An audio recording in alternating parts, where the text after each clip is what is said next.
নমস্কাৰ মই জয়ন্তনাথ দেওবৰীয়া কথা বৰ্তাৰ এটি নতুন খণ্ডলৈ আগবাঢ়িছো আজিৰ খণ্ডটোত আসলতে মই সুধাকণ্ঠ ডক্টৰ ভূপেন হাজৰিকাদেৱৰ লগত কিছু সান্নিধ্য কথা কৰিম বহুতে কয় মই যি সময়ত সুধাকণ্ঠ ভূপেন হাজৰিকাদেৱৰ লগত গীত মাতবিলাক কৰিবলৈ গৈছিলোঁ যথেষ্ট কম বয়স আছিল মোৰ মাত্ৰ 20 বছৰমান বয়স পাৰ হৈছিলে সেই সময়তে তেখেতৰ লগত গীত মাতৰ বাণীবদ্ধন কৰাৰ সুবিধা পাইছিলোঁ কিন্তু সেই কথা কোৱাৰ আগতে মই আগলৈ যাব লাগিব সৰু কালৰ পৰাই যেতিয়া প্ৰায় গীত মাত গোৱা বা চৰ্চা আৰম্ভ কৰিছিলোঁ তেতিয়াৰ পৰাই মোৰ আটাইতকৈ প্ৰিয় গায়ক আছিল সুধাকণ্ঠ ডক্টৰ ভূপেন হাজৰিকা জয়ন্ত হাজৰিকা ইত্যাদি গতিকে তেওঁলোকৰ গীতবোৰ তেতিয়া আমাৰ দিনত শুনিবলৈ বিশেষ একো নাছিল সৰুকালত আমি ৰেডিঅ'য়ে আমাৰ একমাত্ৰ মাধ্যম আছিল যাৰ যোগেদি আমি গীতবোৰ শুনিবলৈ আৰম্ভ কৰিছিলোঁ ৰেডিঅ'ত বিভিন্ন সময়ত তেওঁলোকৰ গীতবোৰ শুনি বহীত টুকি ৰাখোঁ এবাৰ দুবাৰ গীতবোৰ নহয় কেইবাবাৰ শুনি গীতবোৰ বহীত নিজে সংগ্ৰহ কৰোঁ তেনেধৰণে কৈ গীতবোৰ আকৌ গাই চাওঁ এনেকৈ গীত গাই এই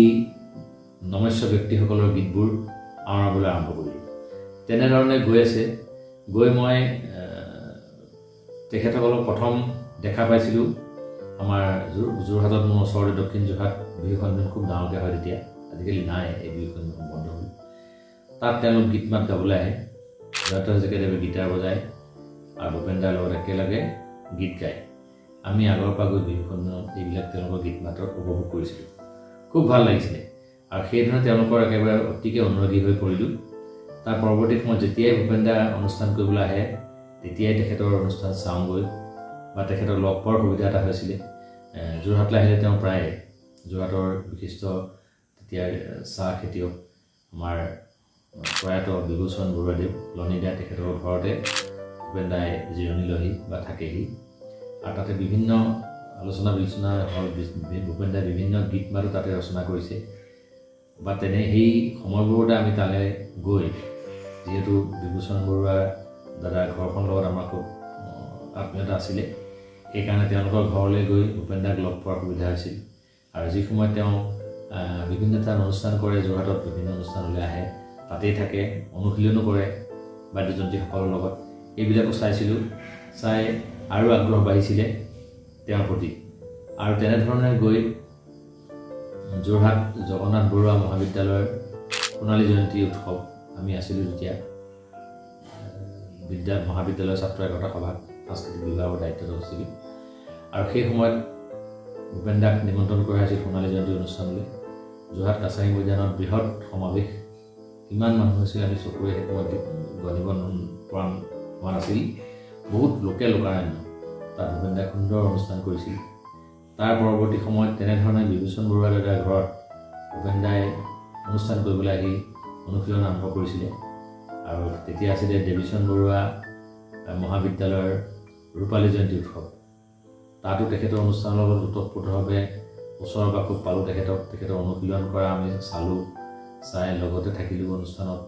তাৰপিছত এদিন হঠাৎ তেখেতৰ লগত মঞ্চত উঠিবলৈ সুবিধা পালোঁ সেয়া আছিলে অসম কৃষি বিশ্ববিদ্যালয়ৰ যোৰহাটৰ অসম কৃষি বিশ্ববিদ্যালয়ৰ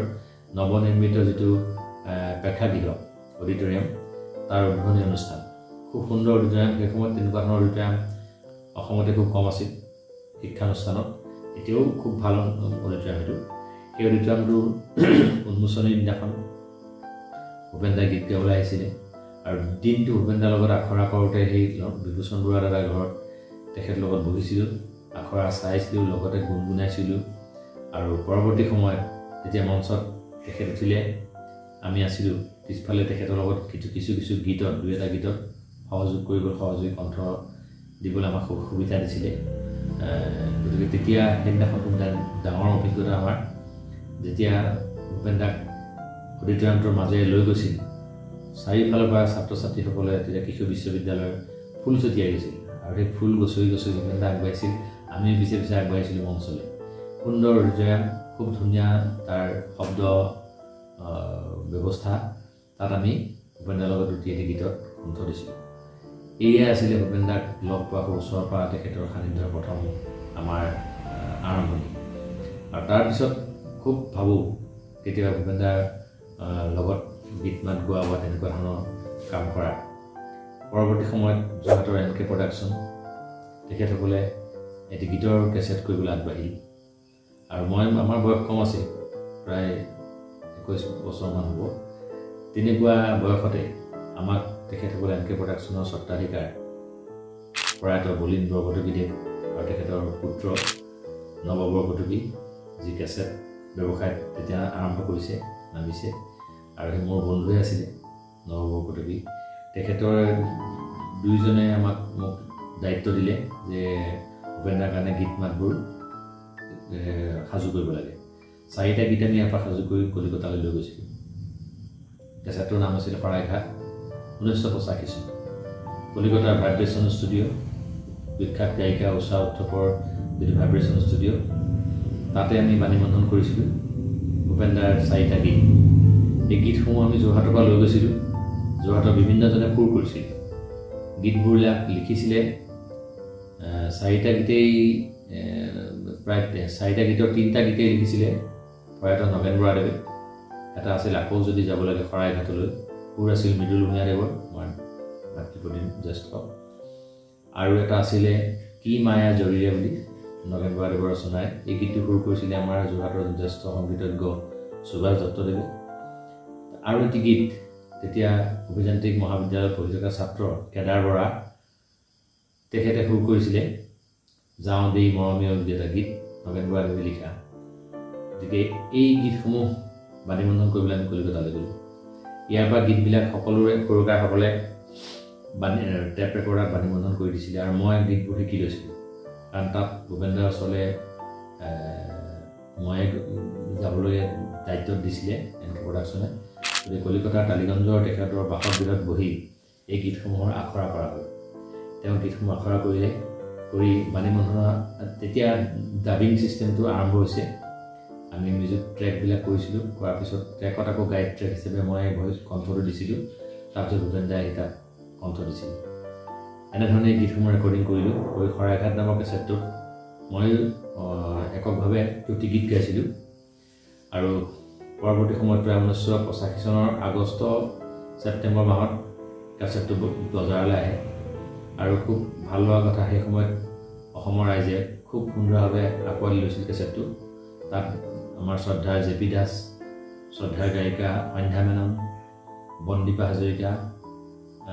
এইসকলেও তাত গীত গাইছিল। গতিকে গীতখিনি 12টামান গীত আছিল কেছেটটোত। গোটেইখিনি গীতেই প্ৰায়খিনি সকলোৱে ৰাইজে ভাল পাইছিল। বিশেষকৈ ভূপেন দাৰ প্ৰথম গীতটো আকৌ যদি যাব লাগে শৰাইঘাটলৈ, লুইত পাৰ ডেকা বন্ধু নাথাকিব। এই গীতটি শুনি ৰাইজে খুব ভাল পাইছিল, আৰু ৰাইজে অসমৰ সকলো মানুহে আদৰি লৈছিল। আৰু পৰৱৰ্তী সময়তো এই গীত আজিও তাত থকা গীতসমূহ, যাওঁ দেই মৰমীয়, এই গীতবোৰ আজিলৈকেও জনপ্ৰিয় হৈ আছে শ্ৰোতাসকলৰ মাজত, ভূপেন দাৰ অনুৰাগীসকলৰ মাজত। গতিকে আমাৰ এতিয়াও ভাল লাগে ভাবি এই গীতবোৰ সৃষ্টি হওঁতে আমি তাত জড়িত হ'বলৈ সুবিধা পাইছিলোঁ। আৰু ভূপেন দাৰ লগত একেলগে আখৰা কৰা, তেখেতৰ গৃহত বহি তাৰপিছত বাণীবন্ধন কৰা, এইবোৰ সময়ত তেখেতৰ লগত বিভিন্ন সান্নিধ্য আৰু অভিজ্ঞতা আমাৰ হৈছিল। এই অভিজ্ঞতাই এইটো কেছেট খুব ভাল চলাৰ পাছত NK প্ৰডাকশ্যনে পৰৱৰ্তী পিছৰ বছৰত আৰু এটা কেছেট কৰিবলৈ আগবাঢ়িলে, নাম দিলে সময়। তাতো বিভিন্নজনৰ পৰা গীত লোৱা হ'ল। বিভিন্নজন গীতিকাৰ সুৰকাৰে তাত গীত লিখিলে, সুৰ দিলে। এটি গীত মই সুৰ দিছিলোঁ, নগেন বৰাদেৱৰে ৰচনা কৰা, আমাৰ সমাজৰ নতুন পুৰুষৰ জাননী কি হ'ল ভাই, ভূপেন দাই সোধে, আৰু মই উত্তৰটো দিওঁ, প্ৰগতিৰ জখলা বগাইছে হ'বলা তেনেহে লাগিছে ককাই। এই গীতটোৰ ৰচনা আছিল প্ৰয়াত নগেন বৰাদেৱৰ, আৰু তাত মই গানটো সুৰ দিছিলোঁ, আৰু মই ভূপেন দাৰ লগত সহ কণ্ঠশিল্পী হিচাপে কণ্ঠদান কৰিছিলোঁ।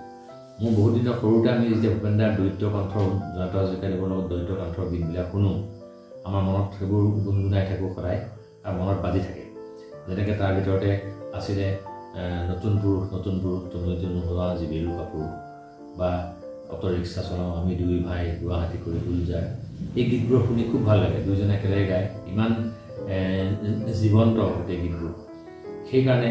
এনেকুৱা এটা গীত কৰাৰ সুবিধা পালোঁ যে দুইজন ককায়েকে ভায়েকক সোধে নগেন বৰাদেৱে লিখিলে সুন্দৰকৈ ক'লে যে দুইজন ককায়েক ভায়েক কথোপকথনৰ দৰে গীতটো হ'ব আৰু সেইমতে গীতটো মই সুৰ কৰিলোঁ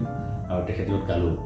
একেলগে গালোঁ আৰু সেই কেছেটটোত আৰু এটা গীত আছিলে মহম্মদ হুছেইন দেৱৰ সুৰ আমাৰ শ্ৰদ্ধা নুৰুল হকদেৱে লিখিছিল প্ৰয়াত গীতিকাৰ যোৰহাটৰ এই গীতটি আছিল এটি কাৱালী কেইবাটাও কাৱালী তেওঁলোকে কৰিছিলে এনেকুৱা গতিকে সেই কাৱালীটো বেলেগকৈ তেওঁলোকে ভাবিছে যেতিয়া লিখিছিলে নুৰুল দাই কৈছিলে যে মহম্মদ ৰফি বা কাৰোবাৰ আঁতৰাই গোৱাম ভূপেন্দ্ৰৰ লগত একেলগে এনেকুৱা কিন্তু সেই সময়ত সেইটো হৈ নুঠিছিলে আৰু গীতটো তেখেতলোকৰ হাতত মজুত আছিল সেই গীতটো কাৱালী আছিল কথাখিনি এনেকুৱা আজি ঈদৰ এই মেহফিলত নফৰতৰ চিনচাব নাই প্ৰাণে প্ৰাণে খুশিৰ তুফান মিল্লতৰ জবাব নাই এই গীতটোত দ্বৈত কণ্ঠ আছিলে তাত ভূপেন্দ্ৰৰ লগত মই কণ্ঠ দিছিলোঁ কণ্ঠ শিল্পী হিচাপে আৰু বহুখিনি গীত আছিলে মোৰ বন্ধু মণি মহন্তৰ গীত আছিলে সময়ৰ গাত আজি গণতান্ত্ৰিক তেজৰ কলংক আমাৰ শ্ৰদ্ধাৰ গীতিকাৰ সুৰকাৰ হীৰেণ গোহাঁইদেৱৰ গীত আছিল আকৌ প্ৰমাণ কৰ হেৰু অসমৰ অসমীয়া তোৰ তেজৰ সোঁতত বীৰ বীৰংগনাৰ লহৰ আজি উতুলি বুলি এটা গীত আছিল গতিকে তেনেধৰণে বহুখিনি গীত আৰু এটা নুৰুল দাৰ গীত আছিলে মহম্মদ হুছেইন দেৱৰ সুৰৰ পুৰণা গীত সেইটো কিন্তু বাণীবন্ধন তেতিয়া ভূপেন্দ্ৰৰ কণ্ঠত হৈছিলে সেইটো আছিলে পোহৰ বিলাসী পাহৰি নাযাবা আন্ধাৰতো আছে বহুজন মহল নিবাসী কেতিয়া শুনিবা ভগা জুপুৰীৰ ক্ৰন্দন এই ধৰণৰ গানবোৰ আছিলে এই গানখিনি লৈ আমি সেই কেছেটটো তাৰ উপৰি এজন ভাতৃপ্ৰতি মোৰ যেতিয়া জয়জেপি কলেজৰ ছাত্ৰ আছিলে তেওঁ এটি গীত লিখি সুৰ কৰি দিছিলে শংকৰে সিঁচে নামৰ কঠীয়া অসমীয়া হ'ব বুলি ৰখীয়া অতিকে জনপ্ৰিয় গীত আজিও সেই গীত ৰাইজৰ মাজত সমানে জনপ্ৰিয় হৈ আছে এই গীতটো কেছেটটো কৰিছিলোঁ 1986 চনত আৰু তাতো সংগীতৰ গুৰুভাৰ আমাকে দিছিল তাত কলিকতাত গৈ ভাইব্ৰেশ্যন ষ্টুডিঅ'ত বাণীবন্ধন কৰিছিলোঁ গতিকে এই কেছেটটো কৰাৰ পিছত ভূপেন্দ্ৰৰ লগত আৰু সান্নিধ্যলৈ আহিলোঁ তাৰ পৰৱৰ্তী সময়ত আৰু বহুত কাম কৰিছোঁ আকৌ আমি কৈ যাম এই কথাবোৰ আচলতে বহুতে বিশ্বাস কৰিবলৈ টান পায় কিন্তু এইবিলাকৰ প্ৰমাণ আছে সকলো প্ৰমাণ বাণীবন্ধন আকাৰে আছে বা তেনেধৰণৰ আছে গতিকে পৰৱৰ্তী খণ্ডত মই তাৰ পৰৱৰ্তী কথাবোৰ কৈ যাম ভূপেন্দ্ৰৰ লগত সান্নিধ্যৰ বিষয়ে গতিকে ইমানতে কৈ আজি খণ্ডটো সামৰিছোঁ আকৌ পৰৱৰ্তী খণ্ডলৈ অপেক্ষা কৰিব অহা দেওবাৰে আমি আকৌ পৰৱৰ্তী খণ্ডত এই ভূপেন্দ্ৰৰ সান্নিধ্যৰ বিষয়ে কিছু কথা ক'ম